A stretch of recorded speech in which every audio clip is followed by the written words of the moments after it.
Welcome back to the channel, everybody. Today we got some XRP news, we have some Bitcoin news, we have some Solana news, and a whole lot of financial news, in correlation with the US. Things are, oh man, not going good in the US, but now the big money, as we've been covering in the various past videos, now the big money has to speak because now it's about to affect them.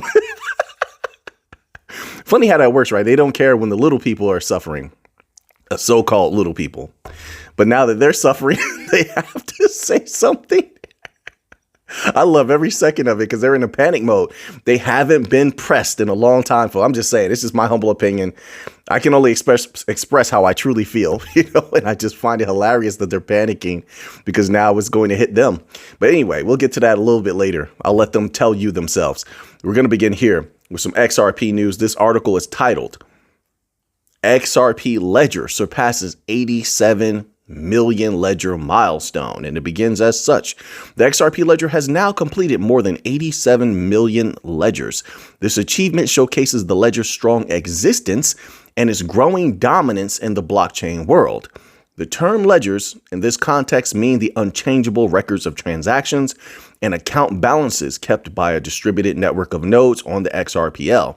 The current ledger count now impressively stands at 87,012,561, emphasizing the enormity of transactions and activity on the XRPL since it was launched. Listen, if you think that's something, that's nothing. That's nothing compared to what should be coming. They have a lot of banks lined up, and I'm telling you now, I personally believe, not financial advice, there's a lot of banks for the taking. They do not. They absolutely do not want to deal with the traditional legacy system, which has placed limitations on them and now is attacking them. Why would they want to be under that system? No, you see, now they can make money off the system. They can use the system, but they also want to be free of the system simultaneously. Make the money, but also be able to do what you want and be in control of your systems and what you want to do. No one to answer to anymore. Oh, we have problems with them. Shut it down. No, we don't have to listen to you anymore. We can do whatever we want. We are now truly global. That's what they want. They want true globalness. This is why you heard all of that talk about, what was that? It was a phrase they used to use where when there was a huge agenda to put the world under this like one system. I don't remember what it was, but obviously that has rapidly fallen apart.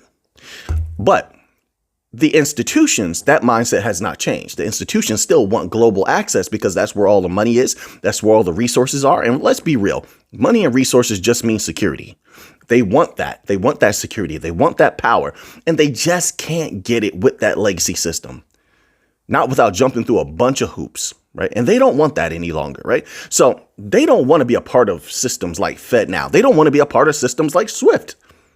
If that were the case, then they would they wouldn't be hand in hand with the bank coins and still having partnerships with them like they do. But they do. That should be a huge tell sign, right? Listen, they use things for what they're worth. The legacy system does serve its purpose. They know they have to have a little bit of dealings with them for now because they're useful for now. But like a raft, after the raft has served its purpose and you've made it to save land, you no longer need the raft, you cast it away. And I think that that's what they're gearing up for, is casting away much, maybe not all of, but much of the legacy system is burning down to the ground. You'll see, I'll let them tell you themselves in later chapters. So, but if you like this now, this is nothing compared to what's to come in the future. I foresee, and once again, not financial advice, but I believe that if they can bring in all of those banks, especially not just the big banks, they're willing to play, at least after the case is over. That's what they claim. Doesn't mean they keep their word. We have to wait and see if they keep their word. But I'll tell you this, putting them to the side, the small banks, people are forgetting about the small banks. They're suffering. They need to save money. No one's going to bail them out, and they're getting crushed right now. And they're being told by their government, by their regulators, hey, some of you are going under. Hey, some of you are going to have to get absorbed into these bigger banks. They're being told no matter what they do, trouble's coming. And no one cares about them. You know what that does? That will turn individuals and companies against who they were previously loyal to, because now there's been a lack of loyalty. They'll come right to us. If the bank coin companies play the game the right way, they'll come right to us. Right to us. So if you like what's going on here now, I think you're going to love what comes in the future. But that is in future times. We shall see. Nothing is guaranteed. Let's move on here. Just this little, we're going to do this little fun article, okay? Had a little bit of a day off yesterday. Now we're back to business. Yeah, back to business, baby. So this article here is titled, Ripple CTO Turns Heads with Sudden Satoshi Nakamoto Question. Right. Go ahead and tell on yourself, Mr. Schwartz, because I'm rapidly drawing a certain conclusion. It says here, David Schwartz, Chief Technology Officer of Ripple, stirred a wave of curiosity across social media platforms today with an unexpected inquiry into the enigmatic figure behind Bitcoin Satoshi Nakamoto. Schwartz's interest was piqued during an NBA game broadcast when a jersey adorned with the name Satoshi Nakamoto and the cover image of War's track, quote, "Why Can't We Be Friends," unquote, caught his attention. I don't know about the War track, but who was that band? See, when I was younger, somebody made a song called "Why Can't We Be Friends." Why can't we be friends? Wasn't that Smash Mouth? Or did they do a remake, or was that just another song called "Why Can't We Be Friends"? It's the only one I know. And then it continues. It says here, upon questioning the significance of the jersey, it was revealed to Schwartz that it belongs to a burgeoning fashion brand named Satoshi Nakamoto. Why do you even care, sir? That's very suspicious, sir. Why do you take, it seems like I don't know. The way that he pays attention to things that have to do with Satoshi Nakamoto. I don't know why, but it's just my humble opinion. I think David Schwartz is Satoshi. I think David Schwartz is Satoshi. I mean, like, the interest he shows in it, his knowledge, his attitude, right? You see, like, the spiciness that Satoshi has. Schwartz has also. He matches up so much. And I know he's going to say, I'm not Satoshi. He's supposed to say he's not Satoshi. But I swear, like, why does this shirt matter? Who cares? Why care? I think he's Satoshi. I really do. Not that it matters, but I like to uncover mysteries. I'm a bit of a detective. It says here, expressing skepticism about the hefty price tag attached to the brand's products, Schwartz's why care about that? You see, that's suspicious. I would think you would care about that because you understand, if you were Satoshi, that's not what Satoshi would want. So you would take umbrage to that. You would have a problem with that. Oh, tell on yourself, Mr. Schwartz. Be careful. Some of us are detectives out here. We're researchers. We're hot on your trail. Not that I would want to uncover that mystery. I love the hunt. It's not about actually catching the people or catching the whatever you're hunting. The journey. It's like life. Is it really about the ending? That's the journey. The journey is fun. I like the journey of uncovering something. But you tell me, you think that Schwartz could be Satoshi? I think Satoshi is a group, but I do believe that there's a leader to that group. You see, I said that before. I don't know if people paid attention to that, but I believe it's a group. But I believe that there was a leader, and Schwartz may have been the leader, which is why he has so much invested in Satoshi topics. But let's go here. Let's go here to another article, okay? See, we're getting through a few. Last video, I didn't get to all the articles, all right? So I'm making up for it today. Now, and I hope you all are doing well out there. You're having a good time. You're having a good life. Hope you're having a great week, okay? So now, this article here is titled, Zoom Team Votes to End XRP to XAH Burn to Mint Process. Really? Because from what people are telling me, they like doing that and there's all this benefit to it. But OK, let's find out what's going on. The Zaman, formerly Zoom team, led by founder Weistwind, has voted to end burn to mint approach involving XRP to XAH, the native asset of the XRPL sidechain Zahal. It says, as first spotlighted today by XRP community figure Ari, Data confirms that Richard Holland, the CTO of Zaman Development, I've never heard anybody refer to crypto Eri as Eri. I've never heard them do that before, but okay. It says, recently closed an amendment seeking to implement this change, merging the amendment to the Zahao code. And it continues on here. Notably, Westwind initiated the amendment 3 weeks ago, proposing the discontinuation of the burn to mint strategy for generating new XAH tokens. Wind cited numerous reasons for this accelerated cessation. So for context, the Zaman team originally introduced the B to M mechanism as a method for users to obtain XAH directly, bypassing the need for secondary markets or cross-chain bridges. That's what I thought. Why would you want to end that? I just don't get that. I understand why. No, it's like, I guess now that I'm thinking about it, I understand why some people would want to, but having direct access there, like you said, being able to bypass secondary markets and cross-chain bridges, in my opinion, is worth keeping that. But some people may not feel that way. It says it allows users to burn XRP. And here's the thing about that whole burning XRP, in my humble opinion, XRP is burned anyway. So it really doesn't matter to me. Every time there's a transaction, XRP is burned, which is why when you get high volume, finally, at some point, you're going to get a lot of XRP being burned anyway. So what difference does it make? It says effectively eliminating it from circulation and mint an equivalent amount of XAH. It says, as affirmed by Wind, which seems like a pretty good control mechanism for other things as well. So as affirmed by Wind in the latest amendment, the burn to mint process was structured with a gradual decline in yield. This gradual decline would eventually lead to zero, mitigating inflation. That's what I thought. And ensuring a regulated distribution of XAH. He covered both things that I was thinking about when I just said this will come in handy for other things as well. And boom. He didn't waste any time. It says by essentially halting the minting of new XAH tokens. However, given the increasing availability of XAH on secondary markets and potential regulatory concerns, okay, the Zoom team has decided to cease the B to M feature abruptly. The amendment now passed reduces B to M yield to zero in an approach that makes it look like the B to M timeline has ended.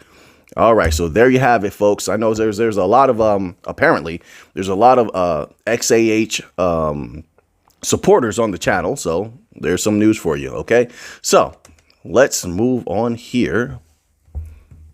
Oh, so now we get on to a little bit of Bitcoin news. Did you see we have the pullback? Didn't I say it? I said it was coming. It happens. It goes up a little bit. Then that profit taking happens. And then we saw the articles where the pros who monitor these things said that the long-term holders were selling, right? Then we covered articles where we saw huge amounts of movement when it came to stable coins and such, right? Okay, so there's a lot of dynamics happening at the same time, but it was all amounting to a sell-off happening, a dip, a correction, and we got it. Good, because now the rubber band has been pulled back again. It's not like this is new. It's just a lot of these article writers make it so dramatic. You don't really need the drama. This is all typical, very typical. So now the rubber band's been pulled back again. What do you think is about to happen? We didn't even hit the halving yet. And of course, they're going to have all this activity before the halving, since all of the so-called pros are predicting that the halving could send things nuclear. I don't know if it happens on that day, but, I doubt that, but I could be wrong. But I mean, like after that point, anything is possible. No guarantee, but anything is possible. So they're going to get as much activity in beforehand as they can. And wouldn't it be logical if let's say you're a heavy money person, big money person, right? Drive that price down a little bit, and then other people will sell. That'll just happen. And then that drives the price down a little bit lower. And then you can buy some more at a lower price. Then everything just takes off again. Boom. Like it's such a setup. It's unbelievable. It's unbelievable, but could be wrong. So anyway, Here's the Bitcoin news. This article was titled, U.S. government transfers nearly $2 billion in Bitcoin to Coinbase. Arkham data reveals. All right, here we go. It says on April the 2nd, 2024, the U.S. government executed a transaction involving nearly $2 billion in Bitcoin, channeling the assets to Coinbase Prime. As Arkham Intelligence's data reveals, the transfer comprised 30,174.70 BTC, successfully processed at block height 837,413, incurring a fee of $1.57. In recent years, the U.S. has accumulated a noteworthy collection of Bitcoin through the resolution of high-profile cases, including assets from the Silk Road, Bitfinex hack, and the James Zong case. The previous instance of such a transfer by federal authorities was on December 7, 2023, following an earlier move on June 22, 2023. This development occurred as Bitcoin experienced a 4.7% decrease on Tuesday, dipping below the $66,000 threshold. Yes. And I had a great laugh at all the articles that are trying to send people into a panic about Bitcoin and FUD them out of Bitcoin. It's unbelievable. It's like we've been through this so many different times, man. We know how this works already. But there you have it. All right. So now let's move on here. So now, little bit of Solana news. Oh, yeah. Oh, yeah. All right. So now this article is titled Trader Says Solana might overtake Ethereum. Not that I just need Solana to do well. I don't need the comparison. I just need Solana to continue to do well. I don't say it's to do well. It's already doing well. Even with the dip, it does what is doing well. I just need that to continue. Ethereum can do whatever it needs to do. I don't have any Ethereum, but let them make their money. We don't need to be in competition. There's enough money to go around. Why haven't these article writers realized that yet? I don't know. Maybe that's just not their opinion. I guess I could respect that. I don't agree, but I guess I could respect it. It says here, pseudonymous trader The Flow Horse tells his followers that there's a possibility that Ethereum is like Compaq Computer Corporation, which was the top dog in its field before eventually fizzling out. Man, he's super bearish on Ethereum and being acquired by HP in 2002. He says the scenario of Ethereum succumbing to Solana has, quote, definitely grown. Well, Solana definitely has a lot of love amongst the big money for whatever reason. Quote, the possibility of Solana overtaking Ethereum has definitely grown. Current trends and sentiments among ETH's staunchest supporters suggest an expectation for a natural mean reversion in ETH's favor. However, given how nascent the crypto market is, look at that. Now they say something I greatly respect. Not a lot of people still talk like this.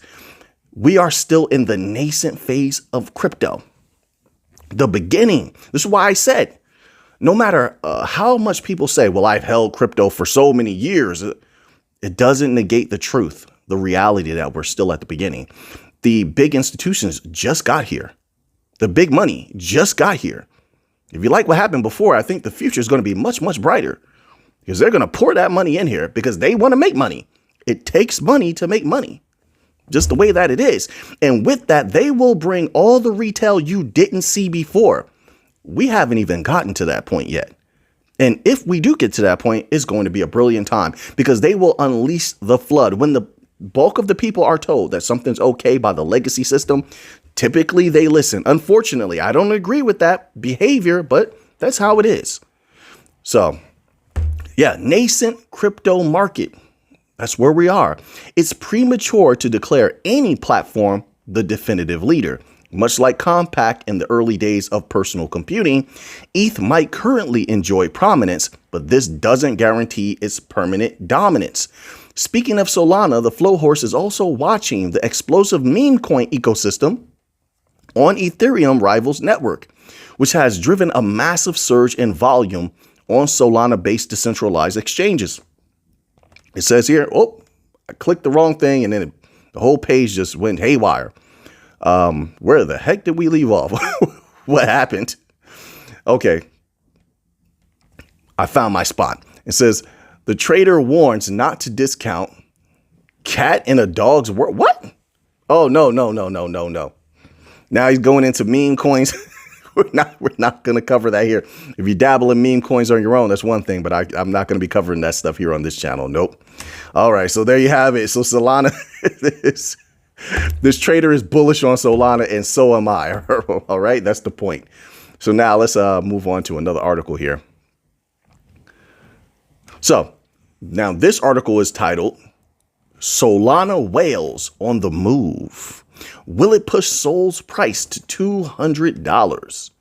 Let's find out what's going on here. If it'll let me scroll down, it says 4 Solana transactions valued at almost $160 million were sent to Coinbase, according to a whale alert post on X. From AMB Crypto's observation, all transactions happened around the same time. Typically, when whales send a large number of tokens, the cryptocurrency affected experiences a decline. This is because the intent is usually to sell. Sol proves strong. This is for Solana. This has not been the case. At press time, Solana's price was $196.37, a similar price that it was 24 hours ago. The value of the cryptocurrency indicates that the participant involved might not have sold the tokens yet. It says here, if the same goes through, then the price of the token might decline. Should selling pressure intense, the value of Sol might drop below 190. I don't know what it is today. I have no clue. I didn't check the charts today at all. I'll say this. I'm never worried about Solana. Like, there's some things that I believe in 100% because I've seen so much out of them, and I've seen them prove everyone else wrong time and time again. And I've been with them while they proved everyone wrong. Also, I know that when you have certain partnerships and you have a certain backing and support mechanism where the big money really supports you, that long term, I don't know about short term, but long term, you're going to probably more than likely be very successful. And Solana looks that way. There's a few companies like that I'm super bullish on long term, right? And I take that serious.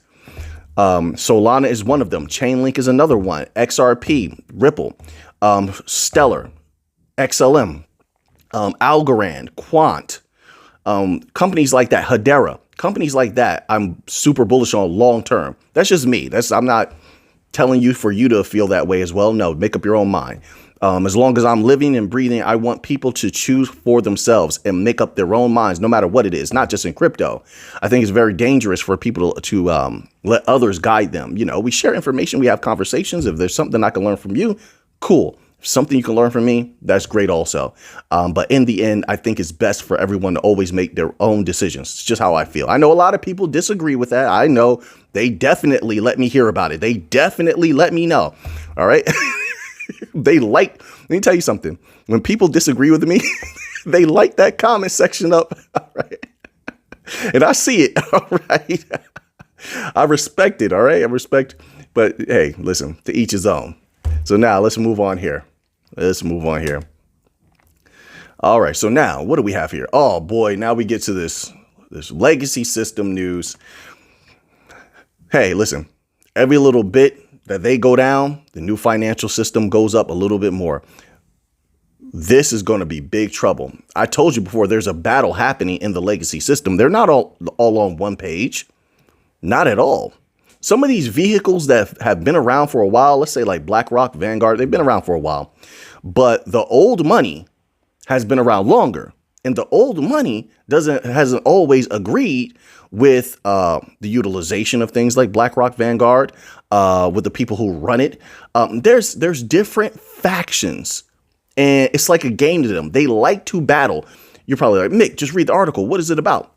Here we go. It's titled, U.S. Bank Regulator Eyes Scrutiny of Asset Managers' Stakes in Banks. You see? Because they know the takeover is happening. You know what it's happening through? It's happening through blockchain. Yeah, it's happening through blockchain. But let's look at the avenue that they're talking about. It says this. A top U.S. banking regulator is considering a plan to ensure asset management giants BlackRock, Vanguard, and State Street stick to their passive roles. Oh, so they want to put BlackRock, Vanguard, and State Street in their place. You think that's going to work out good for this individual or for this regulatory body? You think BlackRock, Vanguard, and State Street don't have enough money to move mountains and move politicians and make things move? You think they're going to take that laying down? It's about to be war. Remember, I covered these articles last year when the SEC took shots at BlackRock. Remember that? Right? They buried those articles, buried them. And then what happened? BlackRock won. Not only did they win, they got their Bitcoin ETF also. Right. We'll see how this works out. See now. It says passive roles when it comes to investments in U.S. banks, a senior regulatory official said on Tuesday. It says Jonathan McKernan, a board member. See, here's the thing. See, the legacy system, I believe, wants those banks 6 feet under. And the plan has been going smooth so far because those banks are poised for a collapse. You've heard that the pros talk about it. I've read your articles. You've read them yourself. BlackRock is a moneymaker. People say what they want. They don't like BlackRock. They're the villains. Maybe you're right. Vanguard, they may say the same. But one thing that they do, they don't play around when it comes to making money. They're all about winning and not losing. All about that. And that doesn't work well when you want a system to crash. You see how this is working out? You see what's going on here? It says here, Jonathan McKernan, a board member of the Federal Deposit Insurance Corporation, is championing an order that would direct FDIC staff to regularly examine large asset managers who own a stake of more than 10% in FDIC regulated banks to ensure they are not improperly influencing their operations. Well, you're looking for trouble in the wrong places.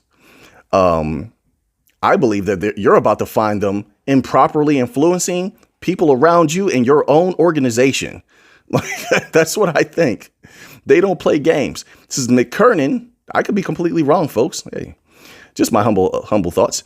McKernan told Reuters he plans to bring such an order up at the FDIC's April board meeting. A spokesperson for FDIC Chairman Martin Gruenberg referred questions on the matter to McKernan and declined to comment further. All right, so you see that? He plans to bring up an order at the FDIC's April board meeting. Who's going to be at the board meeting? Who's higher than him? And you think that they can't be moved by BlackRock or Vanguard? Okay, let me put it this way. When you look at the heads of regulatory bodies, let's take Gary Gensler as an example. Gary Gensler, right, one of the most prominent figures in all of the regulatory bodies, just as an example, a lot of his assets are held by Vanguard. Like a lot of these people. And that's the thing. They don't know what each other has. They don't know who holds their assets. And I believe Gensler has millions with Vanguard. You think that and let's keep in mind as an example, right? Because he has nothing to do with this, but as an example. Vanguard is the biggest holder in BlackRock. BlackRock is the biggest holder in Vanguard. You think that he would ever go against Vanguard or BlackRock? Really? Like, really? I think that he's one of the reasons, or that type of activity is one of the reasons why when some people at the SEC wanted to go against BlackRock, that didn't work out. It didn't. They have their hands in a lot of stuff. They're rapidly gaining power. So then the question is, with this whole FDIC thing here, does the same happen? I mean, we'll keep our eye on this and we'll see what happens. I just thought this was interesting because now the people at the top are beginning to go to war with each other. This is going to get interesting very quickly. They're beginning to cannibalize each other. Wait, let's move to another article here before the video gets too long. I have like 4 more articles where we can't get to all of them. One was about Manhattan's office availability rate hits record 18%. Yeah, it hit a record. They're going down. That's commercial real estate, folks. They're going down. Manhattan offices had tough winter as they set a record for being emptiest ever. The banks are going down. They can't solve it. They just broke a record. Nobody's coming to these offices. Nobody's going to buy them. it's a wrap. It's just a matter of time. It's just a matter of time, right? So I'm going to skip that one. That's why I gave you a little brief summary. Here we go. Another article. 1 million simulations, one verdict for U.S. economy. Debt danger is ahead. You hear that?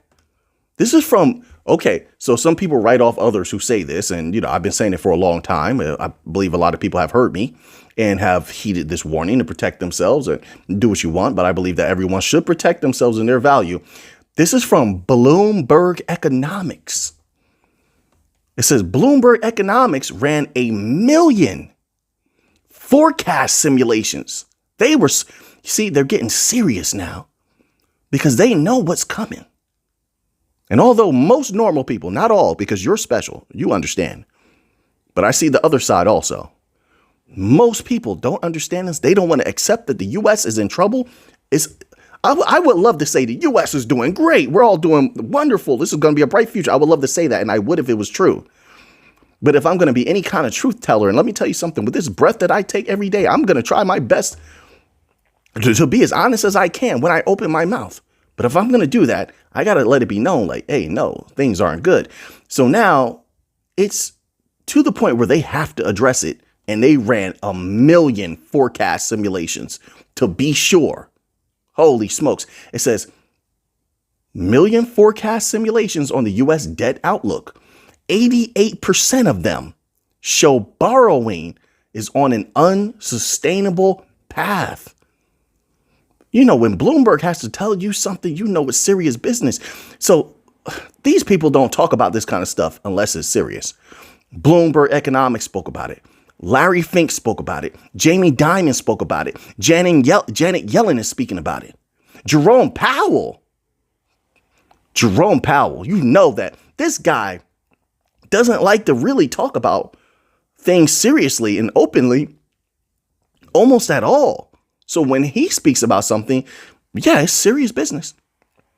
All right, folks. So now that you have the information, what are you going to do with it? The only article I missed, I think, is just the gold article. My apologies, folks. I'll put that maybe in the members only section.